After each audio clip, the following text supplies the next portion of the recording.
प्रिय मित्रों, जरासंध के भय से भगवान श्री कृष्ण ने समुद्रपुरी में अपना घर बसाया। तो आइए उसी की कथा हम आज आपको कहते हैं कि जब जरासंध के अत्याचारों से प्रजा बहुत व्याकुल थी, भगवान श्री कृष्णचंद्र ने यादवों की रक्षा यदुकुल को बचाने के लिए बहुत से यादवों का साथ लेकर समुद्र में प्रवेश किया और समुद्र में बहुत दूर जाकर वहां उन्होंने एक बड़ा ही सुदृढ़ किला बनवाया, नगरी बसाई तथा उसका नाम द्वारिकापुरी रखा। मथुरा में तो कंस को पहले ही मार चुके थे, परंतु जरासंध जो कंस का ससुर था वह और बहुत ही दुखदाई हो गया। उससे आतंकित हो श्री कृष्ण जी द्वारिका में तो जा बसे, किंतु मथुरा में रहे शेष यादवों के लिए उन्हें सदैव चिंतित ही रहना पड़ता था। उधर कंस की दोनों विधवा पत्नियां, जिनका नाम अस्ति और प्राप्ति था, जो जरासंध की पुत्री थी, अपने पति कंस के मारे जाने से अत्यंत ही दुखित थी और वैधव्य के शेष जीवन को ऐसे अति कठिन कष्ट से व्यतीत कर रही थी, जिससे उन्होंने पिता के घर में निवास करना अच्छा समझा और चली गई। वहां जाकर उन्होंने अपने भाई जरासंध से रो रो कर सारा दुख कहा। उस दुख को सुन जरासंध को बड़ा क्रोध आया। उसने मथुरापुरी को जला देना चाहा। इसके लिए उसने सारे देश विदेश के राजाओं को सूचना दी और वे अपने हाथी घोड़े, रथों की चतुरंगिनी, समस्त सेना सजा उसके पास आए। उसने सबको साथ लेकर मथुरा पर धावा बोल दिया। उसने पहुंचते ही मथुरापुर को चारों ओर से घेर लिया। मथुरा यादवों की राजधानी थी। उस पर जरासंध की तथा अन्य सभी राजाओं की चतुरंगिनी सेना समुद्र की उताल तरंगों से उमड़ती हुई टूट पड़ी, जिसकी सेना का अंत न रहा। तब उन सेनाओं को इस प्रकार उमड़ती देख द्वारिकावासी भगवान कृष्ण और ही क्षुब्ध हो उठे। उन्होंने अपने सुहृद बंधुओं के लिए बड़ी चिंता हुई, जिनके दुखों का नाश करने, पृथ्वी का भार उतारने के लिए ही उन भगवान ने अवतार लिया था। उन्होंने सोचा, पहले इस सारी सेना का संहार करूं या जरासंध को मारूं। निदान उन्होंने जरासंध की सेना को ही मारने का विचार निश्चय किया, क्योंकि पृथ्वी का भार यह सेना ही है। इस कारण उन्होंने पहले उसे ही मारना उचित समझा। उन्होंने सोचा कि यह संपूर्ण राजाओं की सेना एकत्र करके लाया है, अतः बारंबार ऐसा अवसर नहीं मिलेगा। मैं यही बैठे बैठे ही सबको मार डालूंगा।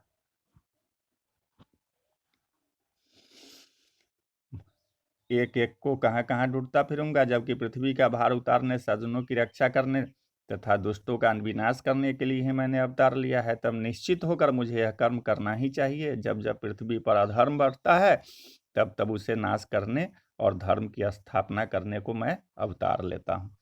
श्री सुखदेव जी बोले कि हे राजा परीक्षित, भगवान श्री कृष्ण जी ने ऐसा विचार कर ही रहे थे कि उसी समय सूर्य के समान कांतिमान ध्वजा कवच से सुसज्जित सारथी सहित 2 रथ शीघ्र ही आकाश से वहां उतरे। अब अकस्मात उस रथ को वहां आए हुए देखकर भगवान श्री कृष्णचंद्र जी अपने भाई बलदेव जी से बोला कि हे आर्यश्रेष्ठ, आप जिनकी रक्षा करते हैं, उन्हीं यादवों पर आज महान संकट उपस्थित हुआ है। अतः इस आए हुए रथ में बैठकर इसकी समस्त सेना का संहार कर अपने यादवों का कष्ट दूर कीजिए। हे वीर, साधुओं के कल्याण के लिए ही आपका जन्म हुआ है। देखिए, यह जरासंध की 23 अक्षोहिणी सेना उपस्थित हुई है, जिसके भार से पृथ्वी दबी जा रही है।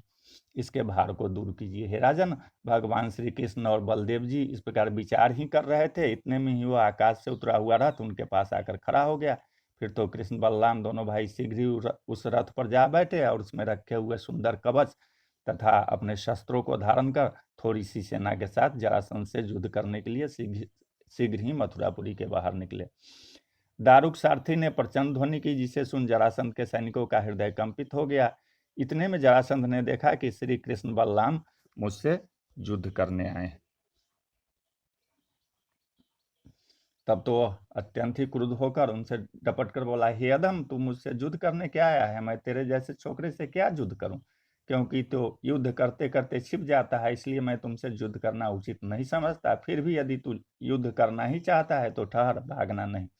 मैं शीघ्र ही तुझे अपने बाणों से खंड खंड करके अभी यम के हवाले करता हूँ। हे मूर्ख कृष्ण, अब या तो संग्राम के बीच मैं ही रहूंगा या तू ही। तब जरासंध के इस वचन को सुनकर श्री कृष्णचंद्र बोले, जरासंध, तू यह क्या बकवाद करता है? सूरवीर संग्राम को पाकर व्यर्थ की बकवाद नहीं करते। किंतु अपना पुरुषार्थ दिखलाते हैं। तेरी मृत्यु तो निकट है, इसी कारण मैं तेरी बात पर ध्यान नहीं देता हूँ। ऐसा कहकर भगवान श्री कृष्णचंद्र और बलराम जरासंध के ऊपर अपने सैनिक को सहित जाकर वैसे ही टूट पड़े जैसे वायु, बादल और धूलि आदि सूरज अग्नि पर टूट पड़ते हैं। इधर जब मथुरापुरी में ब्रज वनिताओं ने उस युद्ध की उड़ी हुई धूलि में श्री कृष्णचंद्र के छिपे हुए रथ को न देखा तो अपने अटारियों, महलों और द्वारों पर खड़ी हो शोक से अत्यंत विह्वल हो गई। उधर युद्ध छिड़ गया था, बाणों की भयंकर वर्षा हो रही थी। जरासंध के सैनिक बड़ी वीरता से कृष्ण के सैनिकों को मार रहे थे। तब अपने बंधुओं को अत्यंत आहत देख श्री कृष्ण जी ने बड़ी वीरता से अपना धनुष बाण चलाना आरंभ किया। देवताओं से पूजित प्रत्यंचा से निकले बाण शीघ्रतापूर्वक जरासंध के वीरों का प्राण हरण करने लगे। बात की बात में कटे हुए रथ, हाथी, घोड़े और वीरों से संग्राम भूमि पट गई। उनके शरीर से निकले हुए रक्त से उड़ी हुई धूलि शांत हो गई। रक्त की धारा बह चली। फिर तो बारंबार हाथी, घोड़े और मनुष्य के कटते रहने से जो भीषण रक्त प्रवाह हुआ, उससे जो नदी की धारा और बढ़ी तो उसमें वीरों की खंडित भुजाएं सर्प के समान बहती हुई दिखाई पड़ती थी। वीरों के खंडित सिर उस बहती हुई धार में कछुए के समान जान पड़ते थे। मरे हुए हाथी टापू के समान, मरे हुए घोड़े घड़ियाल के समान उछलते हुए दिखाई पड़ रहे थे। वीरों की लंबी लंबी भुजाएं और जंघाएं मछली के समान तथा केस शेवार के समान दिखलाई पड़ रहे थे। हे राजन, उस नदी की वेगवती धारा में वीरों के खंडित शस्त्र इस प्रकार बह रहे थे मानो वन के झाड़ झंकार बह रहे हैं। वीरों के शरीर के आभूषण उस रक्त की धारा में कंकर पत्थर के समान बह रहे थे। युद्ध इतना विशाल हुआ, भीषण हुआ कि जैसा कभी नहीं हुआ था। महातेजस्वी बलदेव जी अलग ही संग्राम के बीच अपनी मुसला युद्ध से मार मार कर रक्त की नदी बहा रहे थे, जिसे देखकर कायर भयभीत हो जाते थे, किंतु वीरों को आनंद होता था। श्री कृष्ण जी इस प्रकार दुर्मत शत्रुओं को मारकर समुद्र समान दुस्तर और भयंकर जरासंध की सेना का नाश कर रहे थे, जिनके लिए यह एक साधारण सी बात थी। यह वसुदेव के पुत्र जगत के ईश्वर श्री कृष्ण और बलदेव के लिए कुछ विशेष पराक्रम की बात न थी, क्योंकि अत्यंत गुण वाले भगवान श्री कृष्णचंद्र अपनी लीला से ही तीनों लोगों को उत्पन्न, पालन और संहार करते हैं। तब भला उन श्री कृष्णचंद्र के लिए जरासंध को मारना कौन सी आश्चर्य की बात है। फिर भी मनुष्यों को अनुकरण करने के लिए उन्होंने आश्चर्यमय कर्म किया। बहुत देर इस प्रकार युद्ध होता रहा। जरासंध की सेना नष्ट हो गई, स्वयं वह भी बहुत थक गया। जब उसमें केवल प्राण मात्र ही अवशेष रहा, तब उस बलवान को जैसे कोई सिंह दूसरे सिंह को पकड़ता है, वैसे ही बलदेव जी ने दौड़कर पकड़ लिया तथा उसे वरुण पास तथा मनुष्य पास से लपेटकर बांधने लगे। परंतु अभी इससे और भी काम लेना है, यह कहकर श्री कृष्ण जी ने बलदेव जी से उसे छुड़वा दिया। तब जिस समय त्रिलोकीनाथ श्री कृष्ण और बलदेव जी ने उसे छोड़ दिया, वह लज्जित होकर मन में विचार करने लगे कि अब घर जाकर क्या करूंगा, इससे वन में चलकर तप करूं। फिर तो वह चुपचाप वन की ओर चल पड़ा। चलते चलते जब कुछ दूर गया तो मार्ग में ऐसे राजा लोग मिले जिन्होंने राजनीति की बातें समझाकर घर को लौटा दिया। फिर वह मगध में अपने घर को लौट आया। इधर श्री कृष्ण बलदेव शत्रुओं की सेना को मारकर अपने साथियों सहित मथुरापुरी में आए। देवताओं ने आकाश से फूल बरसाकर उनकी बड़ी प्रशंसा और स्तुति की। श्री कृष्ण जी मथुरा निवासियों से मिलकर बहुत प्रसन्न हुए। सूत, मागध और बंदीजन उनकी विजय का यशोगान करने लगे। सारा नगर उत्सवमय हो गया। सब जगह भेरी, तुरही, बीना, बांसुरी और मृदंगादिक बाजे बज रहे थे। मार्ग में छिड़काव हो रहा था, पताकाएं लगी हुई थी और जहां तहां ब्राह्मण वेद ध्वनि कर रहे थे। इसी प्रकार श्री कृष्ण जी के शुभागमन से घर घर बंधनवार टंगे हुए थे। मथुरापुरी अत्यंत ही शोभामान लग रही थी। नगर के स्त्री पुरुष श्री कृष्ण जी के ऊपर फूल, दधी, अक्षत और अंकुरों की वर्षा कर रहे थे। स्त्रियां स्नेह से प्रफुल्लित हो नेत्र भर श्री कृष्णचंद्र को देख रही थी। उसी समय युद्ध क्षेत्र से लाए हुए सूरवीर राजाओं के बहुत से धनुषों को एक बड़े गट्ठर को लाकर श्री कृष्ण जी ने राजा उग्रसेन के सामने रख दिया। उसे देख और समाचार सुनकर राजा उग्रसेन बहुत प्रसन्न हुए। तत्पश्चात कुछ दिनों का अंतर देकर जरासंध अपने साथ 23 अक्षौहिणी सेना लेकर 17 बार मथुरा पर चढ़ा, परंतु वह मथुरापुरी श्री कृष्ण जी से ऐसी रक्षित थी कि उसका कोई बस न चला और लौट आया। जब जब वह आता, भगवान श्री कृष्णचंद्र यादवों की सेना के साथ ले उसे मार भगाते। परंतु जब वह 18वीं बार आना ही चाहता था, इसी बीच देवर्षि नारद का भेजा हुआ कालयवन नाम का द्वितीय योद्धा अपने साथ महामलेच्छ और अत्यंत भयानक 3 करोड़ मलेच्छों को साथ लेकर मथुरा पर चढ़ गया। उन मलेच्छों की मोटी मोटी भुजाएं, लंबे लंबे गले मैले दांत, भूरे केस और धुंधली जैसे लाल लाल आंखें थी। उन मलेच्छों ने आकर मथुरा को चारों ओर से घेर लिया। नारद जी ने कहा था कि यादव तुम्हारे समान है और तुम लोग उनसे युद्ध करो। इससे दुरात्मा काले वन को आया देख श्री कृष्ण बलदेव जी को साथ ले उस कष्ट पर विचार करने लगे। उन्होंने उस समय काले वन को दूसरा कंस ही समझा, क्योंकि वे नारायण रूप हरि भगवान और ईश्वर ही थे। उन्हें सब कुछ ज्ञात था, उनसे कुछ भी छिपा हुआ नहीं था।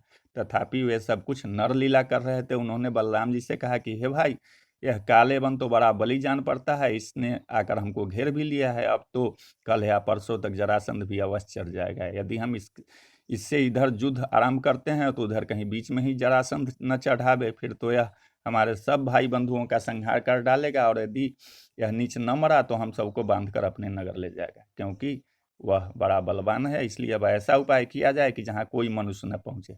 ऐसे स्थान में अपने जाति भाइयों को रखने के लिए एक किला बनवाकर उसमें इन सबको भेज दिया। फिर इस काले वन को मैं मारूंगा, ऐसा विचार कर श्री कृष्णचंद्र ने एक बड़ा ही दृढ़ किला बनवाया, जिसके रचिता विश्वकर्मा थे, जो बड़ा ही अद्भुत और आश्चर्यमय था। वह किला क्या था? एक संपूर्ण नगरी थी। उसमें राजाओं के रहने और घूमने टहलने योग्य बड़े बड़े बाजार, गली और चौक बने हुए थे। बीच बीच में स्थान बनने के लिए जगह छोड़ दी गई थी, और उसमें जहाँ तहाँ कल वृक्ष और लता युक्त फूलों के बाग लगे हुए थे। चित्र विचित्र फुलवारी थी। सुवर्ण शिखर से आकाश को स्पर्श करने वाली स्फटिक मणि के ऊंचे ऊंचे महल बने हुए थे, जिनमें ऊंचे ऊंचे द्वार थे, और उस नगरी में घोड़े के बांधने, अन्न भरने के लिए लोहे और पीतल के स्थान बने हुए थे। नगर के ऊपर सुवर्ण की कलश ढक्कन की वारों के रूप में विराजमान थे, जिन कलशों में नगर की बड़ी ही शोभा हो रही थी। उन पर पद्मराग के शिखर थे। वहां की पृथ्वी मरकत मणि से बनी हुई थी। इस प्रकार शोभित सुवर्ण के गृह जहां तहां बने हुए थे। देवताओं के मंदिर विचित्र चित्रसारी बनी हुई थी, जिसमें ब्राह्मण, क्षत्रिय, वैश्य और शूद्र चारों वर्ण के लोग निवास करते थे। इसमें यादवों की राजा उग्रसेन का महल तो और ही शोभायमान था। उस अवसर पर देवराज इंद्र ने भगवान श्री कृष्णचंद्र के लिए सुधर्मा नाम की सभा और कल्पवृक्ष भेजो, जो मनुष्यों के लिए दुर्लभ है, क्योंकि जो इस सभा में वास करता है उसे भूख, प्यास, सर्दी, गर्मी, शोक और मोह आदि नहीं सताते थे। इसके अतिरिक्त उसी समय वरुण जी ने श्री कृष्ण जी के लिए मन के समान गमन करने वाले श्वेत वर्ण के श्याम कर्ण घोड़े भेजे। कुबेर जी ने पद्म, महापद्म, मत्स्य, कूर्म, कुंद, नील, मुकुंद, शंख और खर्म नामक 9 प्रकार की विभूतियां भेजी, जिससे उन्हें किसी प्रकार का अभाव न होने पावे।